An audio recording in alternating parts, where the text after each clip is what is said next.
Bonjour à toutes et bienvenue dans cette masterclass sur la prise de décision au féminin.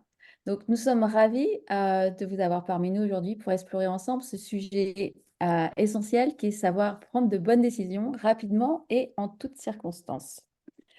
Alors, moi, je suis Raphaël et je vais vous présenter cette masterclass avec Melinda. Je suis aujourd'hui coach de vie et business coach.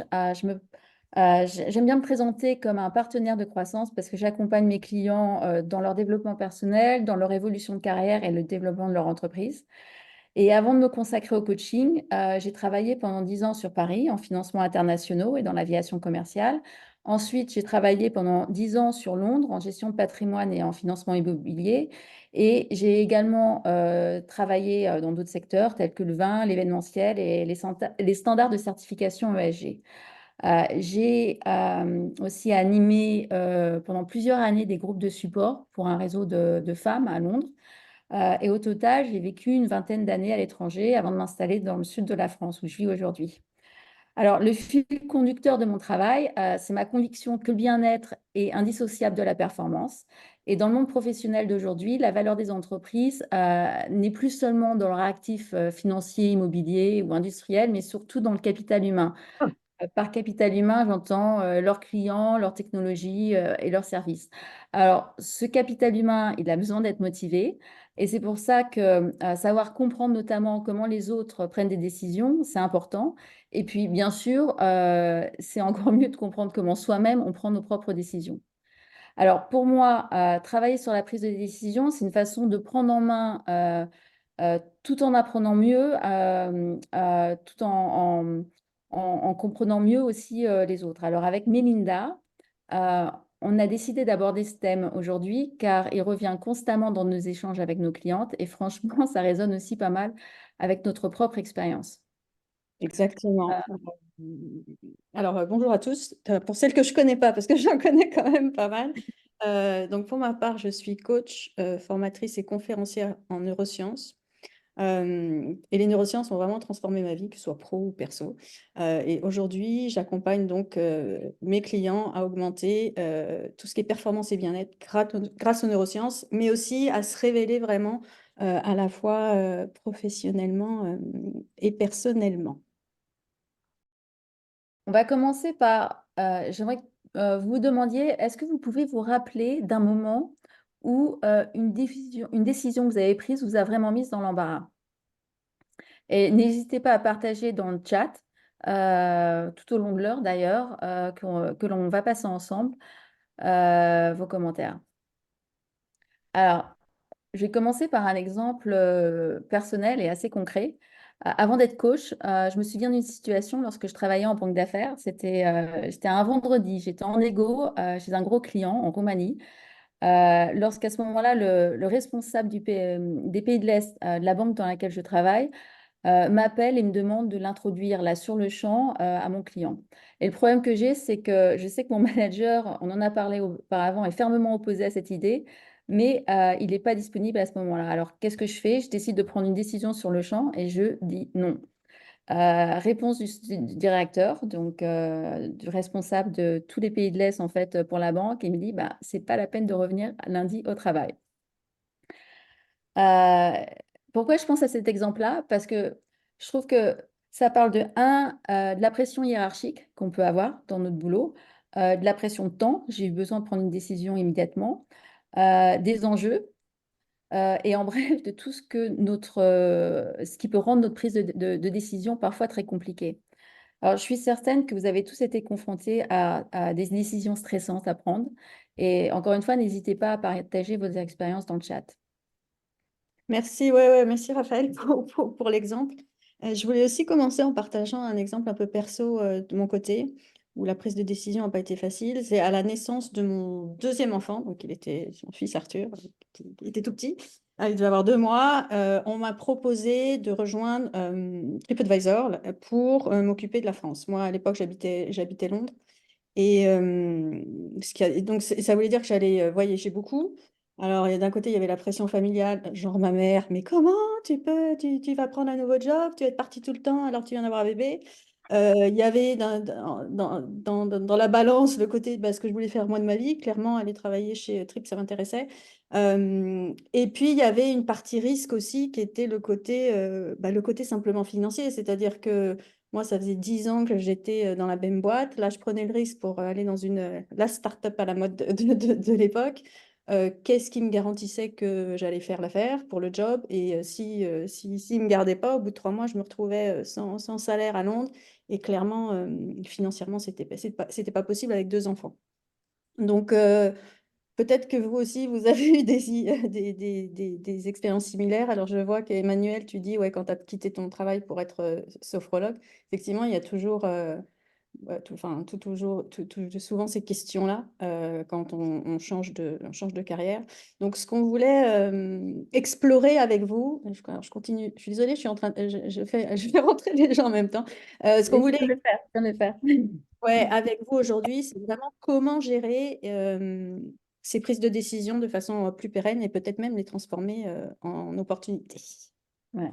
Et c'est exactement pour ça qu'avec Mélinda, on s'est dit, mais il doit y avoir un moyen de faire ses choix rapidement, sans regret, sans remords, et continuer d'avancer. Alors, dans l'exemple que j'ai donné, moi, euh, pour être honnête, j'ai passé le week-end à stresser en me disant, mais je suis virée lundi, c'est pas besoin de revenir bosser. J'avais le risque aussi d'avoir pris peut-être une mauvaise décision, en fait, pour la boîte. Enfin bref, j'étais pleine de doutes et je stressais. Mais des exemples comme ça, j'en ai plein en fait.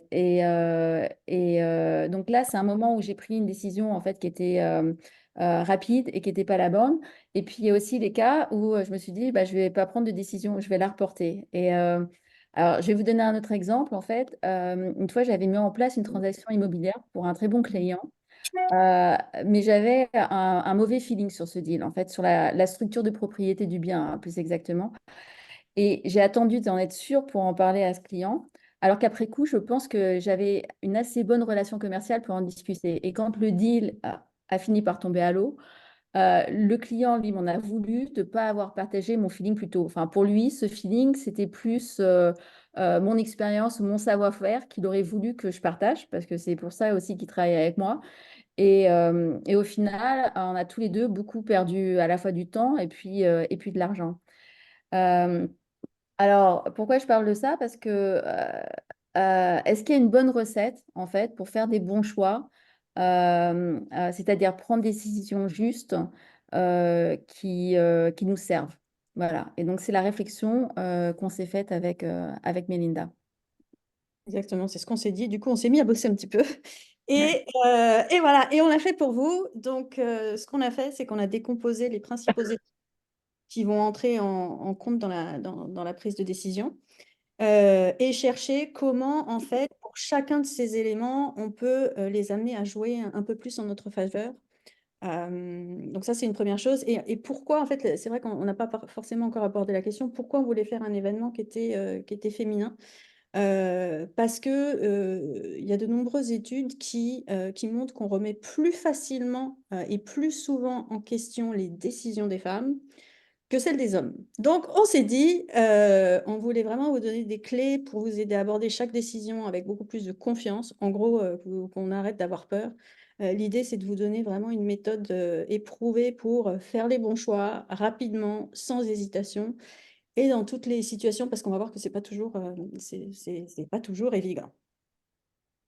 Exactement. Et alors là-dessus, on s'est dit qu'on allait vous donner un exemple que je vais partager maintenant, celui d'une cliente qu'on va appeler Laura, qui, elle, pour le coup, dort assez bien la nuit. Pas de stress sur se faire virer le lundi matin en arrivant au boulot. Alors, Laura, elle est responsable du parc immobilier dans un grand groupe industriel. Et son équipe avait déjà fait quelques recherches préliminaires sur l'emplacement potentiel d'une nouvelle chaîne d'emballage. Mais Laura avait besoin de prendre une décision finale assez rapidement. Alors, qu'est-ce qu'elle a fait? Et on reviendra en fait durant cette heure ensemble sur le cas de Laura pour que vous compreniez pourquoi son processus de décision il est optimal pour elle. Et en attendant, voici comment elle a procédé pour faire son choix. Alors, Laura, elle a décidé de commencer par organiser une séance de brainstorming avec son équipe, ce qui lui a permis d'écarter déjà un site. Et c'était important parce que c'était le site proposé par son boss. Donc, sans, j'allais dire, ce processus en intelligence collective, ça aurait été compliqué en fait de dire non à son manager. Ce qu'elle a fait ensuite, c'est qu'elle a intégré les trois options restantes dans le système dans les systèmes de l'entreprise en prenant compte de contraintes logistiques et de conformité, tout ce qui est lié à son business. Et puis après, en troisième étape, elle a fait une vraie analyse SWOT, donc étude des forces, faiblesses, opportunités, menaces. Puis elle a visualisé en fait les options restantes, comment en fait, j'allais dire, les mettre en place dans l'entreprise en utilisant les ressources de l'entreprise, etc. Alors, Laura, elle a pris sa décision en toute confiance. Elle a obtenu le soutien de son management et au final, elle a pris une décision qui s'est avérée rentable pour l'entreprise. Et comme on le verra, il y a une structure assez réfléchie derrière ce processus de décision. Euh, il n'est pas forcément applicable à vous tel qu'il est là. Et on reviendra pourtant sur l'exemple de Laura parce que je voudrais que vous compreniez qu'en fait, il y a une clé à mettre en place des processus de décision qui sont parfois personnels, mais qui marchent pour vous, qui sont optimales pour vous. Exactement. Alors, qu'est-ce qu'on va voir concrètement aujourd'hui? Rentrons dans le vif du sujet. Déjà, on est ensemble pour 1 heure. On enregistre, mais par contre, on n'utilisera ni votre image ni votre voix.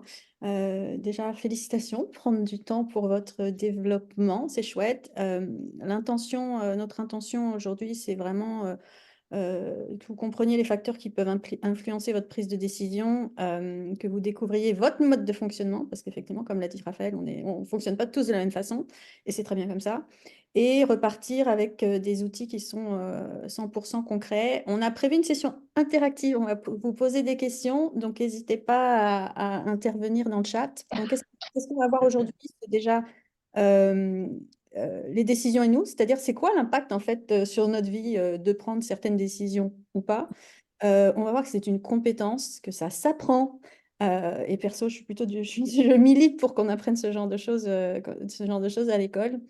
On verra bien évidemment le rôle de notre cerveau et on va voir qu'il ne nous donne pas forcément toujours les meilleurs conseils. Je sais qu'il y a des pros du cerveau dans l'auditoire. On verra l'influence de nos émotions aussi, encore une fois, quelque chose de pas anodin. On parlera du passage à l'action et c'est là où on verra qu'on ne passe pas forcément tous à l'action de la même façon. Et à la fin, si vous voulez rester, on vous parlera d'un programme qu'on a mis en place autour de 6 clés principales pour celle qui veut aller plus loin. Et c'est ce programme qui s'appelle Décideur. Super. Alors, comme on disait, n'hésitez pas à partager dans le chat ce qui vous a amené à vous inscrire aujourd'hui. Et moi, je vous présente 3 cas qui sont un peu trois situations assez banales. La première, c'est Clara. On va l'appeler Clara. Elle est nouvelle dans son job et elle manque de confiance en elle et elle a peur d'être jugée sur des décisions qu'elle va prendre. Alors, est-ce que, je sais pas, peut-être que vous vous sentez comme Clara aujourd'hui, dites-le nous, mais un scénario où typiquement, en fait, on a peur d'être bizuté, d'être jugé un peu trop durement sur les erreurs du début qu'on pourrait faire. Et ma foi, c'est une crainte assez compréhensible car on sait que on a tendance à se faire une opinion de quelqu'un assez rapidement et qu'après, c'est très difficile d'en changer. Euh, ou alors, on a pris un autre scénario, c'est Karine. Karine, elle, son souci, c'est qu'en fait, elle a fait des erreurs de jugement dans le passé, dans son boulot, et elle a peur de se planter à nouveau. Donc, en gros, elle a plus trop confiance en elle, et quand on ne fait pas confiance à son propre jugement, ça devient assez compliqué de prendre des décisions de façon rapide et efficace, à nouveau. Ou alors, on voulait vous présenter le cas de Marie. Euh, alors, Marie, elle n'a pas forcément peur du jugement des autres. Elle ne doute pas particulièrement de son propre jugement à elle, mais elle évolue dans un milieu que j'appellerais hostile. C'est-à-dire que son entreprise est très hiérarchique et elle n'encourage pas du tout la prise de risque. Le problème, c'est que Marie, comme elle aime bien s'affirmer, elle cherche à mieux comprendre comment les décisions sont prises dans son entreprise et comment elle peut avoir aussi son mot à dire. Pourquoi je vous présente ces trois cas? Parce que voilà, pour voir si vous pouvez connecter à l'une de ces trois cas, n'hésitez pas de, de partager dans le chat si vous sentez plus Clara, Karine ou Marie. Oui, donc, Il y a peut-être un peu de tout. Il y a peut-être un peu de tout, en fait. ouais, voilà, c'est ça. Ou alors c'est 20%, très bon point, 20% Clara, 30% Karine, et le reste Marie. Ok, ouais, donc c'est un mélange de tout. En tout cas, si vous avez Ouais. effectivement des moments clés, enfin des problématiques clés, n'hésitez pas à nous le dire qu'on puisse en parler, et notamment si c'est aucune des trois, voilà, ouais, dites-nous s'il y a des choses spécifiques. Bref. Mm. Alors, la question qu'on voulait, voilà, ah oui, il y a effectivement le fait de Juliette qui dit son problème, c'est surtout qu'elle est auto-entrepreneur, donc seule à décider des prochaines étapes, ce qui peut être hyper lourd quand on a effectivement peu de gens avec qui brainstormer ou partager. Merci Juliette, et pareil pour Emmanuel. Donc beaucoup de décisions, ok, de problèmes de décision solo et de devoir prendre cette décision toute seule. Ok, donc bah, on espère qu'on aura des clés pour vous. Alors la première question aussi qu'on voulait vous poser, c'était, et si vous pouvez nous répondre dans le chat, c'est vraiment, et pareil pour Marie-Zoé, donc groupe entrepreneur, super. Qu'est-ce que ça vous coûte de ne pas prendre des décisions ou d'en prendre des mauvaises? Dites-nous, et Katharina aussi. Donc, on va garder ça en tête que vous êtes essentiellement entrepreneuse et que vous devez décider en solo. Très intéressant. Ouais. Ouais, c'est chouette de savoir. Ça nous aide aussi beaucoup pour orienter un peu ce qu'on va vous dire. Donc, qu'est-ce que ça vous coûte? Mettez-nous dans le chat de forcément pas, voilà, de pas prendre de décision ou de pas oser en prendre ou d'en prendre. Alors, Emmanuel, elle dit pas de décision, on n'avance pas dans ce que l'on veut. Ok, super. Il y a aussi, il n'y a pas de mauvaise décision, juste de l'apprentissage. C'est très, très vrai. Très, très vrai. On apprend toujours euh, quelque chose. Euh, Qu'est-ce qu'il y a d'autre comme message? Non, je crois qu'il y avait un autre message. Ok. Ouais. L'autre, donc, nous, ce qu'on a vu aussi, c'est que de ne pas prendre de décision, ça va impacter un peu, enfin vraiment le mindset. On va en prendre un coup au moral, c'est-à-dire qu'on va forcément perdre confiance parce qu'on n'avance pas, que en termes de carrière, alors forcément on va stagner plus. Donc si tu stagnes pas, tu progresses pas, limite tu régresses. Alors nous, pour ceux qui étaient, alors il y en a peut-être pas du coup qui sont managers, parce qu'on était parti aussi sur le côté manager. On a des équipes peu engagées parce que c'est vrai que quand on est leader d'une équipe, on va avoir besoin de prendre des décisions et de montrer qu'on est leader. Si on ne le fait pas parce que, et j'échangeais récemment avec une jeune femme aussi qui venait de prendre son premier poste de manager, elle me dit, mais en fait, je veux tellement savoir leur avis que finalement, j'ose même plus prendre mes propres décisions. C'est-à-dire, donc, et ma question pour elle, c'était, oui, mais enfin, comment ça te positionne en tant que leader? Et si toi, euh, enfin, quand tu regardes ton manager, tu as quand même envie qu'à un moment donné, il prenne ses décisions par lui-même. Donc, c'est quelque chose à La, travailler. la- la difficulté, ce sont les différentes couches de management aussi. C'est-à-dire quand tu es manager et que tu es leader, mais qu'au-dessus de toi, tu as une direction qui ne te suit pas. Oui, oui, c'est Ça va bloquer. C'est là où ça va, où tu vas pour prendre des décisions. Et parce que moi, je l'ai expérimenté récemment, j'ai mis en place des choses. J'ai été absente pendant 4 mois et quand je reviens, tout ce que j'ai mis en place a été démantelé. Donc, oui, donc en plus, tu doutes encore plus et que ouais, tu n'es pas sur ce Et point-là. d'ailleurs, tu n'as peut-être pas vu dans le chat, mais effectivement, Marie-Zoé dit que ça résonne pas mal avec sa propre expérience. Voilà. en tout cas, merci pour ce webinaire. Ça me permet d'être moins seule. On s'entraide.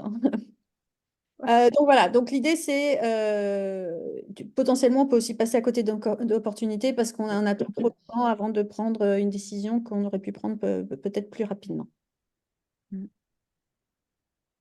Ouais. Et pourtant, savoir prendre des décisions de façon rapide et efficace, c'est une compétence essentielle.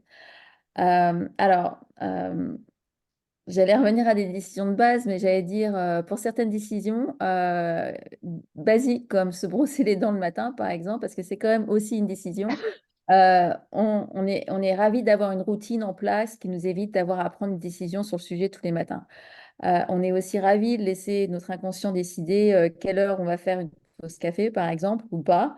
Par contre, effectivement, la stratégie de développement commercial ou l'offre de job qu'on vient de recevoir, on aimerait bien que la décision qu'on prenne, elle soit optimale.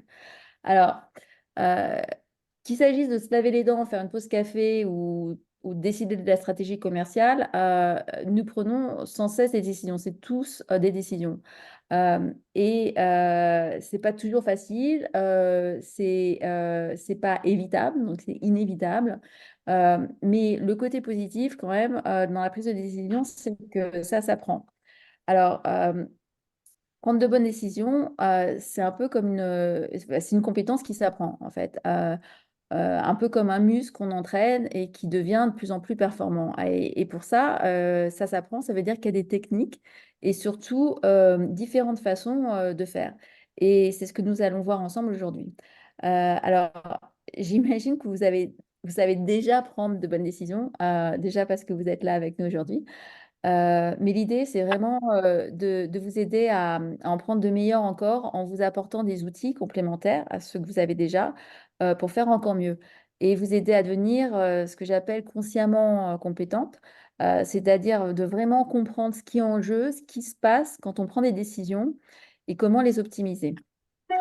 Alors, pour ça, on va commencer par une question. Et donc, je vous laisse répondre dans le chat. Combien de vos décisions, pensez-vous, sont prises par votre inconscient, selon vous? Donc, je vous laisse répondre dans le chat. A, 29%, B, 59% ou C, 99%. Juliette dit 99%, il y a 99%, le 99%. Voilà, là, là, là, là, là, nous sommes envahis par des 99%. Ah, voilà. Bon, alors la réponse, ça va peut-être pas surprendre tout le monde du coup, mais la réponse, c'est que 90% de nos décisions sont prises par notre inconscient tous les jours. Et donc ça, c'est, j'allais dire, le premier hic dans l'apprentissage, c'est que si nos décisions sont prises de façon inconsciente, comment on fait pour les changer? Voilà. Alors, pourquoi déjà c'est comme ça? C'est tout simplement parce que notre cerveau se met en mode automatique pour économiser du temps et de l'énergie, euh, comme lorsqu'on se lave les Voilà. mais si le processus de décision est inconscient, aussi lorsque je décide de la stratégie de développement commercial, ça peut devenir un peu compliqué et surtout de le changer. Euh, alors, vous allez peut-être me dire, ça n'a rien à voir parce que se brosser les dents, c'est une habitude, c'est automatique. Et la stratégie commerciale, eh ben, là, c'est de la réflexion. Alors, je vais prendre un exemple très concret pour expliquer comment le cerveau fait des raccourcis. Alors, Mais je te laisse présenter celui-là, que tu connais très ouais, bien. là, on avait un autre petit test pour vous qui est celui-ci. Donc, vous voyez un échiquier sur votre écran. Alors, si vous connaissez le truc, à la limite, jouez pas. Mais si vous ne connaissez pas, jouez. Vous avez deux cases. Donc, une case avec la lettre A, une case avec la lettre B. Et la question que je vais vous poser, c'est est-ce que, à votre avis, la case A est plus foncée que la case B? Est-ce que la case B est plus foncée que la case A? Ou est-ce que les cases A et B sont de la même couleur? Dites-nous ce que vous en pensez dans le chat ou ce que vous voyez en tout cas sur votre. Et en fait, là, j'ai positionné une flèche qui est grise unie sur les deux cases. Vous voyez la case foncée avec la lettre A et la case foncée avec la lettre B. Et on se rend compte que finalement, il n'y a pas de différence entre la couleur de la flèche et la couleur de la case. Parce qu'en fait, la case A et B sont de la même couleur. Il n'y en a pas plus foncé que l'autre. Alors, je sais que ça peut ça peut un peu faire bugger parce que nous, enfin, on les voit clairement différentes et on en voit une clairement plus foncée que l'autre. Mais voilà, le hic numéro 2, c'est ça. C'est qu'en plus, notre cerveau, il va pas toujours nous aider à prendre les bonnes décisions. Encore une fois, comme l'a dit euh, Raphaël, il va créer des automatismes pour économiser de l'énergie, gagner du temps, etc., etc. Et il va y avoir le concept notamment des biais cognitifs. On est Ouais. d'accord que là, de décider de la couleur d'une case, ça a peu d'importance et c'est plutôt rigolo qu'autre chose. Maintenant, on va voir que ça va avoir un impact dans des vraies décisions qu'on a au quotidien. Et donc, autre question pour vous. On va imaginer que vous êtes Alex. Alex est responsable d'achat dans un groupe de cosmétiques et elle a genre l'opportunité unique de négocier l'exclusivité d'une nouvelle gamme de produits 100% bio appelée Jouvence. Raphaël et moi, on est très très doués pour trouver des noms dans les exemples, qui contient une substance active révolutionnaire. Donc d'un côté, c'est une opération qui est coûteuse et risquée. Si on regarde les gains potentiels, ils sont considérables, alors aussi bien financiers que stratégiques, et avec la perspective d'obtenir l'exclusivité à terme des autres produits de la marque et de consolider la présence sur le marché bio de son entreprise. Les pertes, devoir renoncer à vendre un de ses produits actuels qui est concurrent de Jouvence, mais extrêmement profitable aujourd'hui. Donc vous, euh, qu'est-ce que vous feriez? Est-ce A, que ouais, en c'est ça. A, A, je prends le risque. ouais, ou B, B, bah, je maintiens mon produit Joy, là, celui qui marche déjà et qui est là et qui est, il y a des B, il y a un peu de, ouais, il y a un mélange, il y a trois. Certaines d'entre vous prennent le risque, d'autres pas. Alors, déjà, ce qui est intéressant, c'est de voir que vous ne prenez pas toutes la même décision. Donc, on peut avoir exactement les mêmes composantes extérieures, les mêmes choses, et on ne prend pas les mêmes décisions. Après, le biais qu'on voulait mettre en avant ici et qui en a influencé certaines et pas d'autres, c'est le biais d'aversion à la perte, qui fait qu'en général, on préfère éviter de perdre quelque chose que de gagner quelque chose.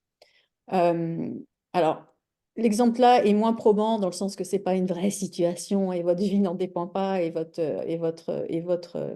entreprise n'en dépend pas. Maintenant, moi, je l'ai utilisé notamment dans d'autres situations où, à l'époque où j'étais dans une position commerciale où je devais vendre quelque chose à un client. C'est vrai que il y avait notamment un de mes clients, alors ça remonte à loin, c'était à l'époque où on commençait à acheter des choses sur le mobile, sur le téléphone. Et lui, ce client, il avait besoin de plus de trafic sur son site. Et je lui ai dit, écoute, va faire de la pub sur le mobile parce que tout le monde regarde le mobile. Donc, si tu veux plus de trafic sur ton site, tu vas faire de la pub là-bas. Et il ne voulait pas. J'avais beau lui donner toutes les stats, mais si, c'est une bonne raison, parce que ça, parce que ça, parce que ça, parce que ça. Il me dit non, non, non, ça ne convertit pas autant, ça ne m'intéresse pas. Au bout d'un moment, j'en ai marre et je lui dis, écoute, ok, tu fais ce que tu veux, sauf que si tu ne rentres pas si tu fais pas de la pub et tu commences pas maintenant sur le mobile, demain, enfin, dans 5 ans, dans 3 4 5 ans, tu auras perdu beaucoup trop de parts de marché parce que tout le monde, aujourd'hui, fait ses recherches sur le mobile et ils ne vont pas sur leur ordinateur principal. Et ça, c'est l'argument qui a fait qu'il a accepté de commencer à faire de la pub sur le mobile. Parce c'était tellement douloureux pour lui de perdre quelque chose que c'est ce qui a fait qu'il a bougé. Donc, ça, c'en est un parmi tant d'autres. Il y a plein, mais il va y avoir plein d'autres biais cognitifs qui vont nous impacter dans notre prise de décision. il y en a combien, par curiosité, en fait Oh, il y en a plus de 200 des biais, il y en a plein, plein, plein, plein, plein, plein, plein. Après, tous vont pas impacter dans la prise de décision, mais moi je dirais que dans le côté, ouais, la prise de décision, il y en a bien 10, 11 qui sont quand même qui qu'il sont faut les connaître. principaux qu'il faut connaître. Ouais. Ce qu'on a essayé de faire aussi avec cette masterclass, c'est vous donner un peu des hacks à chaque fois sur ben, comment pallier à ce problème-là, pas vous donner que des problèmes. Et donc, comment ne pas subir un biais cognitif? Et le seul moyen, c'est d'en être informé, en connaissant l'existence de ces biais et en prenant conscience de tous les leviers à notre disposition pour prendre des décisions moins automatiques. Alors, il y a cette technique que j'aime beaucoup qui s'appelle les chapeaux de Bono. Non pas parce que ça rime, parce que chapeau de Bono, c'est sympa, je trouve, mais parce qu'elle a été inventée par le docteur Edouard de Bono pour optimiser nos processus de pensée individuels et collectifs. Alors, de quoi il s'agit? Il s'agit de séquencer sa pensée, de se concentrer sur une seule pensée à la fois, et ça pour empêcher en fait la censure automatique qu'on a d'éliminer les idées qui nous déconcertent. Et alors concrètement, de quoi il s'agit? Tu t'imposes le fait de voir le problème ou la décision sur laquelle tu dois le problème sur lequel tu dois prendre une décision sous plusieurs angles en mettant tout tour à tour un des chapeaux de Bono. Donc un chapeau, un rôle, un mode de pensée différent. Cette technique, elle permet de repérer, déjà, quel est ton chapeau habituel et surtout d'apprendre à réfléchir autrement. Alors, les chapeaux de Bono, premièrement, chapeau blanc, le factuel, c'est répondre à la question quels sont les faits? Tu t'attaches seulement aux faits et à l'information objective. Tu restes neutre. Le chapeau rouge, c'est l'émotionnel. Tu exprimes ce que tu ressens face à une idée, tes émotions, tes intuitions, tes pressentiments, voilà. Le chapeau noir, c'est Monsieur Critique. Donc avec ce chapeau, tu mets en évidence les points faibles et les risques. Tu joues l'avocat du diable, en résumé. Le chapeau jaune, c'est l'optimiste. Donc quand tu portes le chapeau jaune, tu vois tous les bouts comptés de l'idée et toutes les opportunités. Le chapeau vert, c'est le créatif. Donc avec le chapeau vert, tu cherches des solutions aux critiques du chapeau noir, en gros, et tu essayes de penser outside the box. Et le chapeau bleu, enfin, c'est l'organisateur. Donc, c'est monsieur et madame réflexion et organisation. Donc, quelles sont les solutions à retenir? Qu'est-ce que tu mets en place et comment? Voilà. Donc, ce hack, il fait appel à ta réflexion pour prendre conscience de tes biais cognitifs et de les neutraliser. Et c'est pas facile en fait de changer de chapeau. On se rend compte quand on fait l'exercice. En général, moi je le fais souvent quand j'ai envie de me lancer dans des projets. Bah, forcément, l'émotionnel est vachement envie, optimiste, j'ai vachement envie. Et puis quand il faut que je prenne le chapeau du critique pour me dire, OK, bah, qu'est-ce qui peut foirer, grosso modo, bah, clairement, ça me fait moins rigoler. Donc c'est hyper. Moi j'aime beaucoup cet outil aussi. Ouais. Alors, parlons justement du chapeau noir, le critique. J'ai un quiz pour vous maintenant. Donc, nous savons qu'en moyenne, nous avons 60 000 pensées par jour. Et en effet, c'est assez énorme. Ma question, c'est sur ces 60 000 pensées, combien selon vous sont négatifs? Alors, je vous laisse répondre dans le chat. A, 40%, B, 60%, C, 80%. Qu'en pensez-vous? Alors Marie-Zoé, elle dit 80. Juliette, elle dit 80. Claire, 40. Voilà, on a des 80. On a Claire qui dit 40. D'autres répondent. Corinne qui dit 80. Et Catherine à 60. Hélène, 60. Donc on a un peu de tout. On a un peu de tout. La réponse, c'est 80%. Ça veut dire qu'on prend très souvent le chapeau noir du critique, voire le rouge de l'émotionnel ou le blanc du factuel, si les émotions et les faits sont aussi négatifs, mais très très peu le chapeau de l'optimiste, du créatif ou de l'organisateur. Donc Mélinda, ton cas n'est pas une exception. Il me Euh, semble. notre cerveau semble préférer les informations négatives aux informations positives. Et c'est ce que les psychologues appellent le biais de négativité, encore un biais. Et ce biais de négativité, il pèse lourdement sur nos prises de décision et sur nos jugements.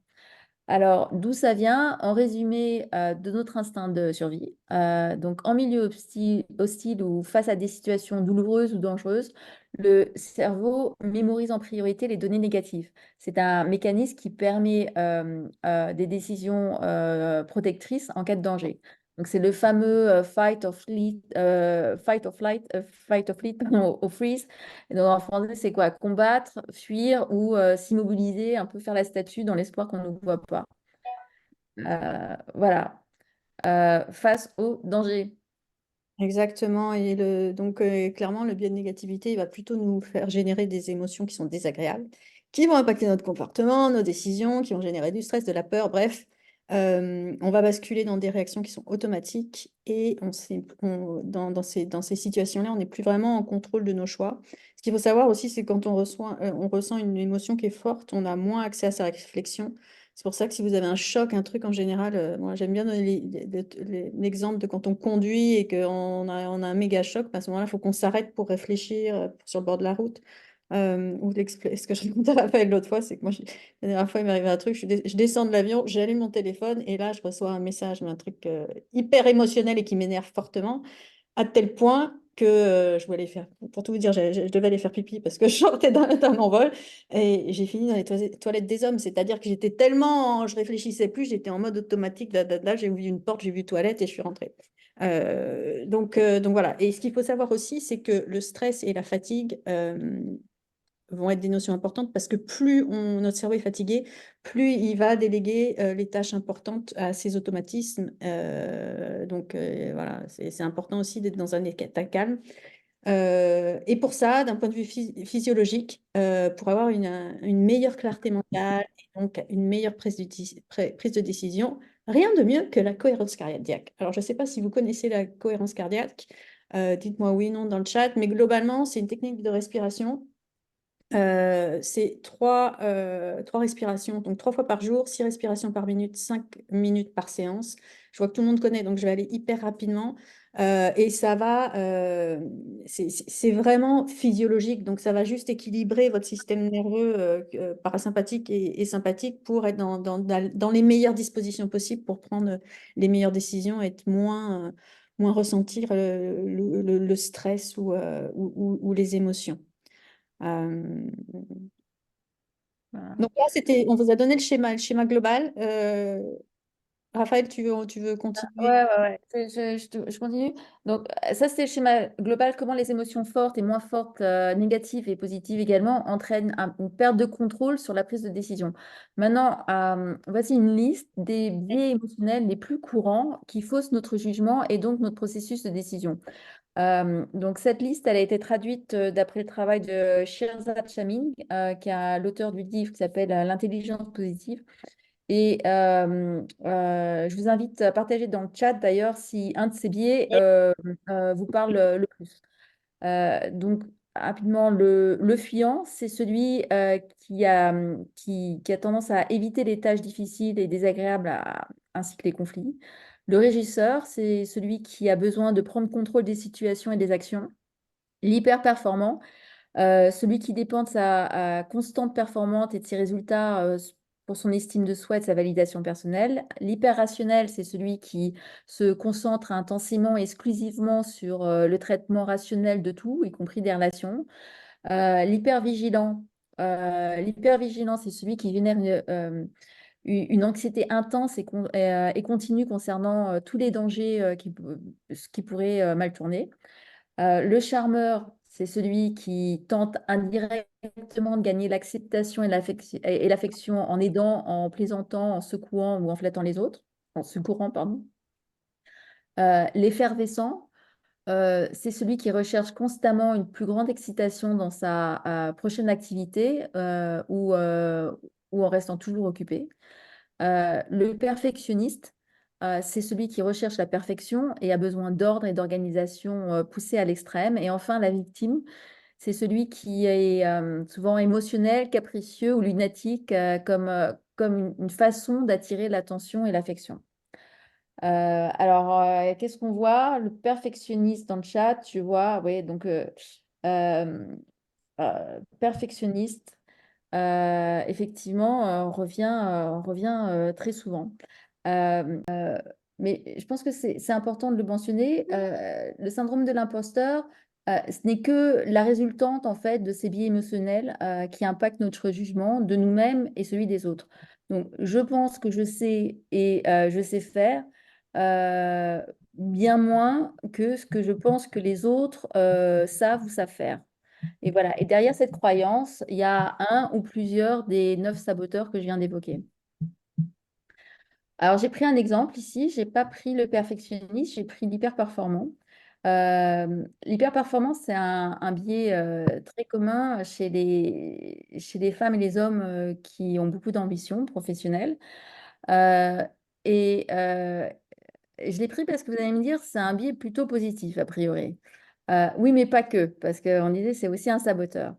Euh, les biais émotionnels, ce sont des adaptations que nous avons mises en place depuis notre plus jeune âge, le plus souvent, pour nous adapter et évoluer dans un environnement voilà, qui est le nôtre.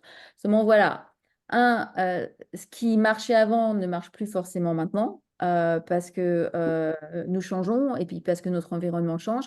Et ces biais qu'on appelle aussi des saboteurs, c'est un peu comme avancer en choisissant le bâton plutôt que la carotte. Ce que je veux dire par là, c'est que avec un bâton, on avance, mais c'est jamais très agréable, alors qu'avec une carotte, on peut avancer plus vite et en plus, c'est plus agréable. Alors, si je reviens sur l'impact de ces biais sur la prise de décision, là, j'ai pris un exemple, Julia, qui est, j'allais dire, un mélange de plusieurs clientes que j'ai eues à Londres. C'est un peu moi aussi, il y a quelques années. Alors, Julia, elle est très soucieuse de son image et de son statut. Elle est très efficace. On ne peut pas lui enlever ça. Elle est c'est Wonder Woman. Elle est super efficace. Mais elle reste dépendante de sa performance pour se sentir reconnue. Du coup, elle est complètement focus sur sa réussite externe. Elle est très compétitive et elle bosse énormément. Donc, la plupart du temps, elle a beaucoup de succès. Par contre, elle en oublie souvent ses besoins émotionnels et elle a pas souvent l'occasion de construire des relations très profondes. Donc, Julia, elle a un super poste, elle a un très bon salaire. Elle est probablement pas passée managing director parce que elle n'arrive pas à passer ce qu'on plafond de verre, comme on dit. Et le problème, c'est que Julia, probablement, elle tient un peu trop à sa réputation pour prendre des risques. Elle ne veut pas se planter. Donc, elle limite sa prise de risque.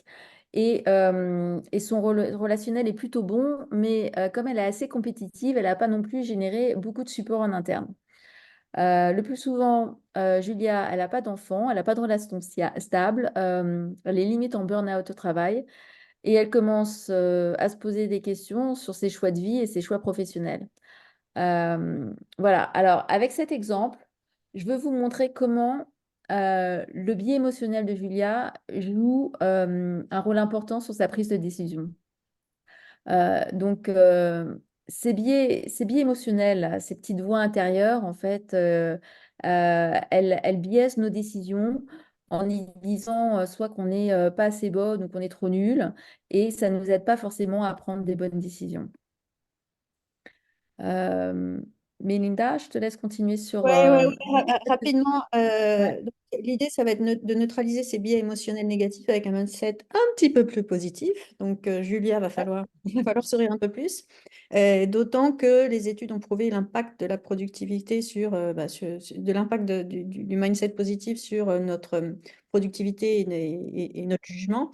Et le petit hack qu'on voulait vous partager, c'est celui-ci, c'est celui des qui ne connaissent pas, qui est vraiment un super hack, c'est de se mettre dans la position de Wonder Woman comme à l'écran. Et ça, si vous faites ça pendant 2 minutes, vous allez augmenter votre confiance et réduire votre stress. Donc déjà, dans la prise de décision, ça va fortement vous impacter. L'essayer, c'est l'adopter. Effectivement, seulement en 2 minutes, il a été prouvé, enfin,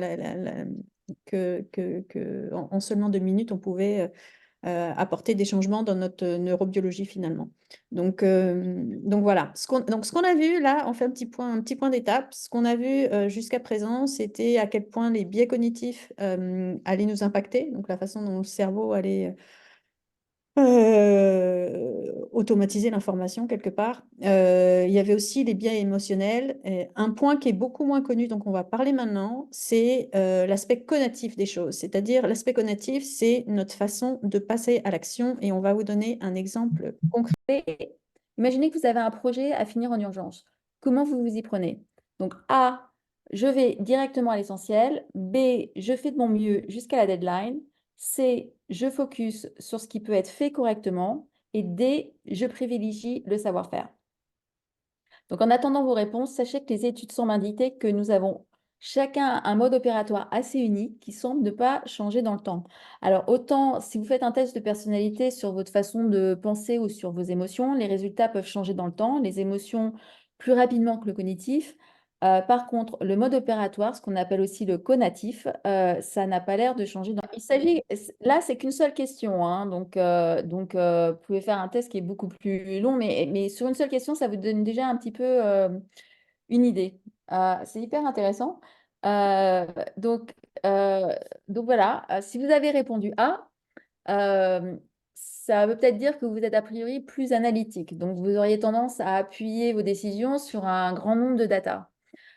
Si vous avez répondu B, c'est peut-être que vous êtes plus organisatrice. Donc, ça veut dire que vous auriez tendance à justifier votre prise de décision en concevant des systèmes qui organisent tout. Si vous avez répondu C, c'est peut-être que vous êtes plus initiatrice, donc vous auriez tendance à vous décider en expérimentant pour voir ce qui se passe et ajuster ensuite. Et si vous avez répondu D, mais là, il n'y a personne en D, je crois, c'est que vous êtes plus bâtisseuse. Donc, vous auriez tendance à vous décider en construisant des solutions tangibles.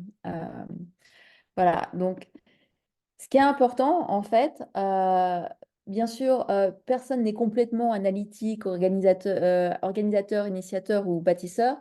Nous sommes tous un peu des quatre, mais quand on connaît bien son mode opératoire, ça permet de gérer sa prise de décision en fonction de sa nature.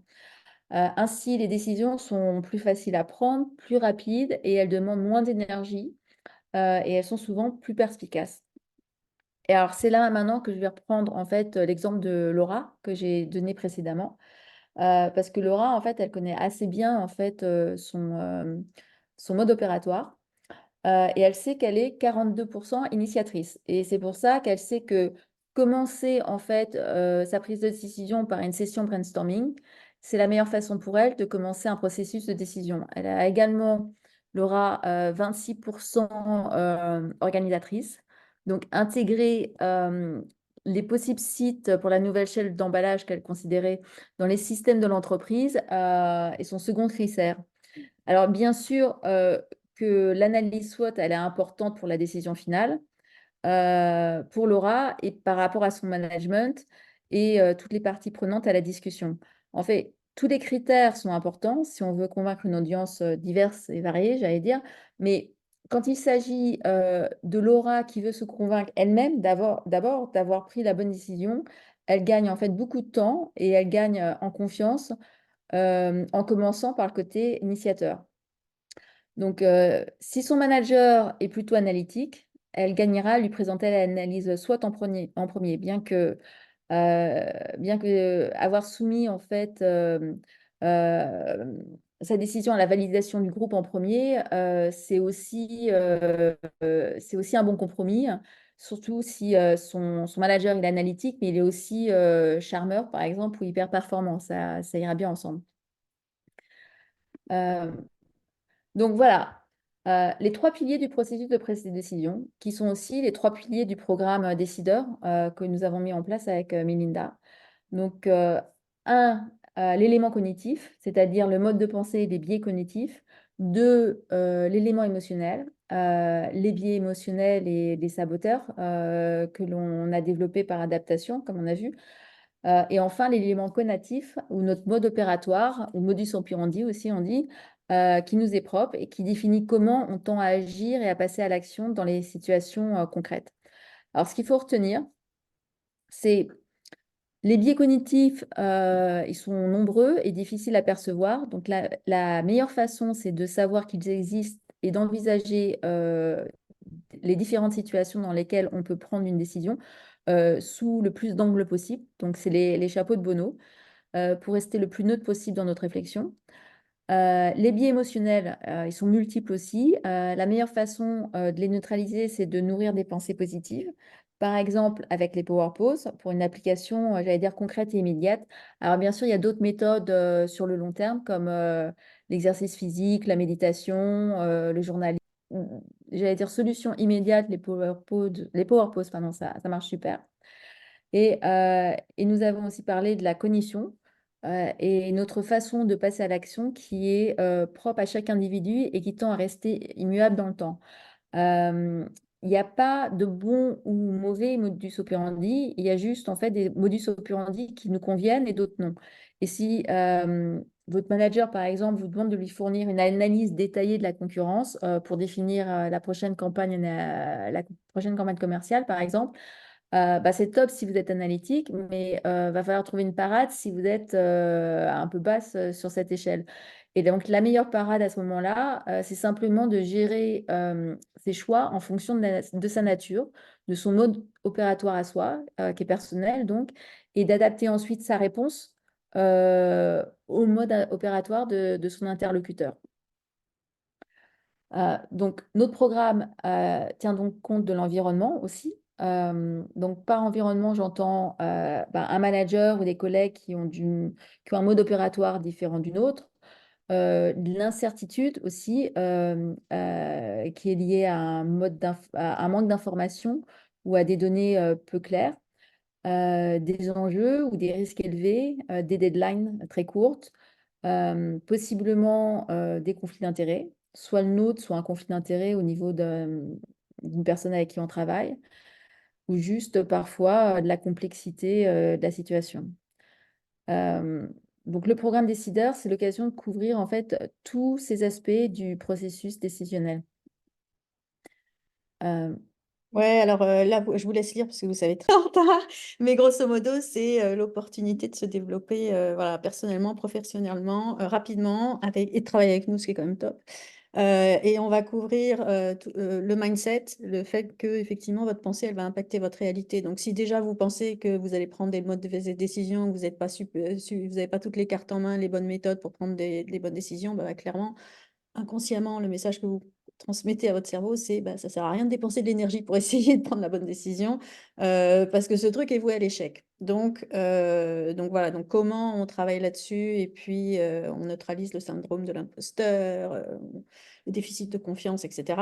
Après, ça sera évidemment saupoudré de neurosciences et on ira un peu plus loin vraiment dans comment le cerveau fait face à la décision. On verra comment tous les biais cognitifs qui peuvent nous piéger dans cette prise de décision et aussi les biais émotionnels. On ira plus loin pour voir un peu plus en détail ce qu'a expliqué Raphaël.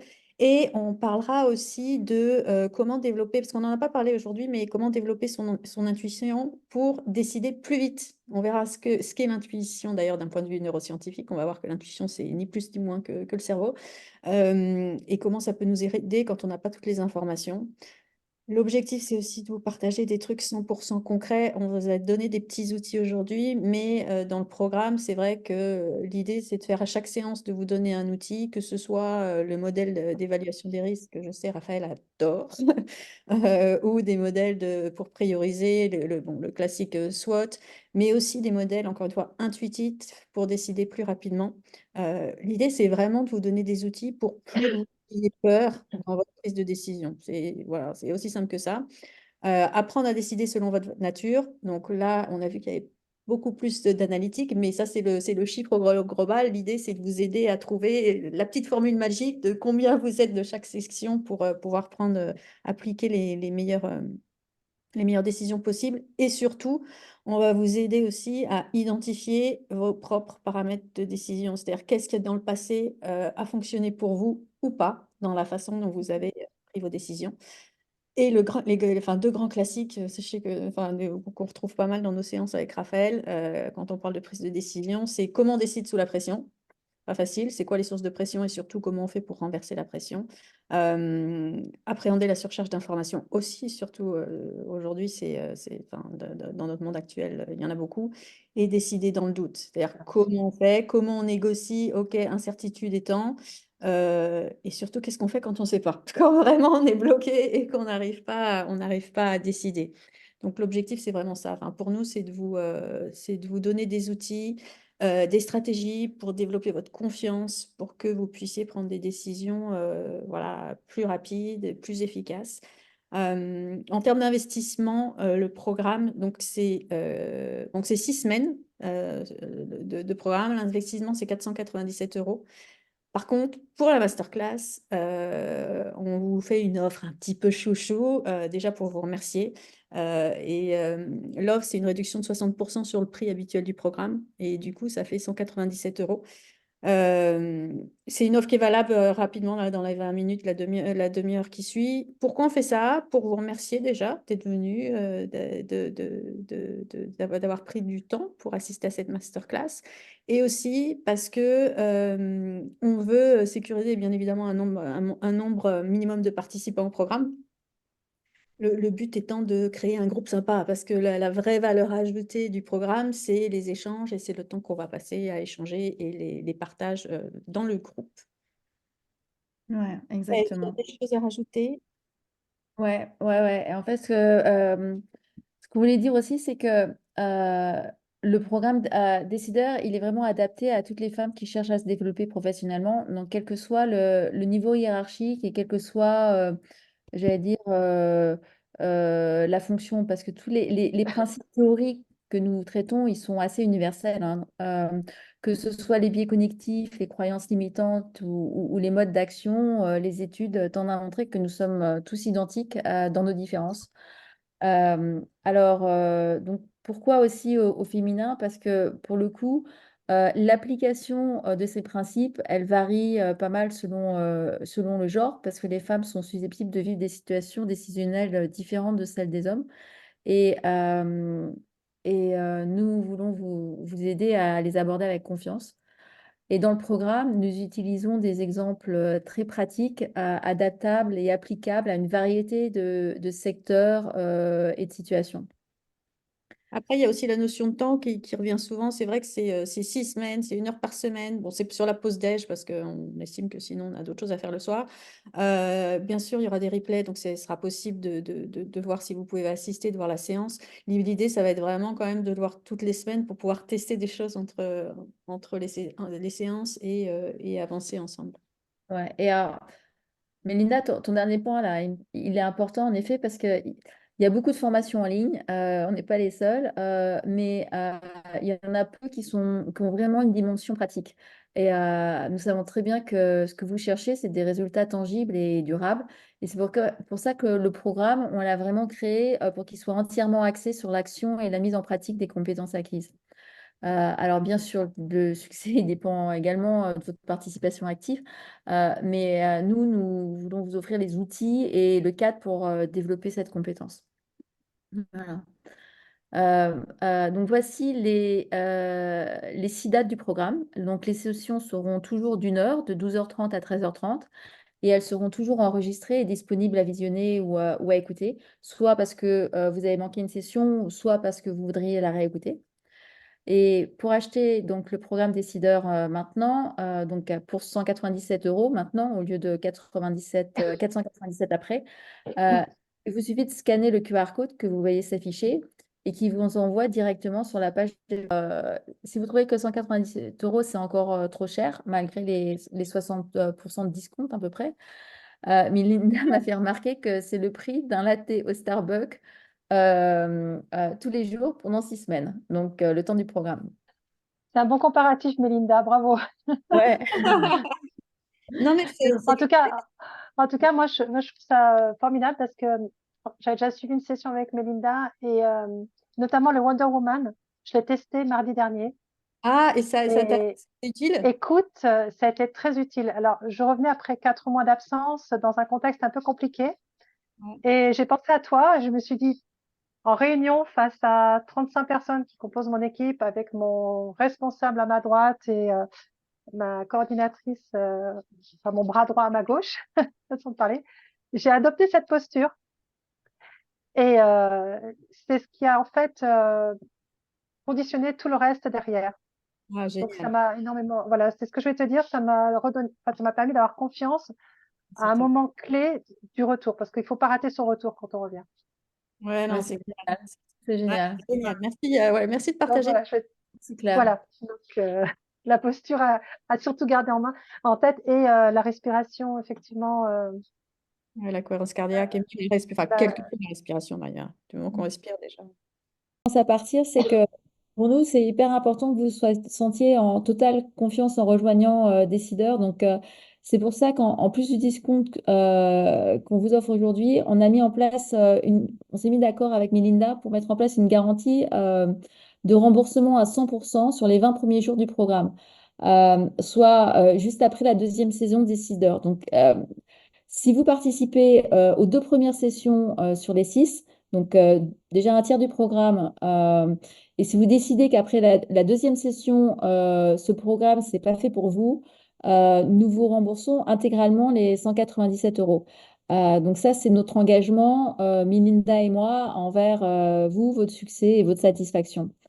Et pour vous faire rembourser, il suffira simplement de nous envoyer un email dans les 20 premiers jours du programme et vous serez intégralement. Et la cerise sur le gâteau, c'est que si vous vous inscrivez maintenant, vous bénéficiez en plus, du Boost 2024. Il s'agit de 4 heures de masterclass enregistrées pour vous aider à atteindre vos objectifs et 2 de la série sur la performance durable. Il s'agit d'un email, un conseil par jour pendant 10 jours pour booster votre performance. Et ça, c'est notre cadeau en plus pour vous lorsque vous vous inscrivez aujourd'hui. Ouais. Mm. Donc moi, écoutez, je vous remercie d'avoir consacré votre temps et votre attention à cette masterclass avec nous sur la prise de décision. Nous espérons que vous avez trouvé cette session utile et que vous nous rejoindrez pour encore plus de valeur ajoutée dans le programme Décideur. Voilà. Merci à toutes pour votre Merci. participation active. C'est très agréable pour nous et on a hâte de vous retrouver bientôt. Au revoir. Merci beaucoup. Au revoir. Merci, au revoir. Au revoir.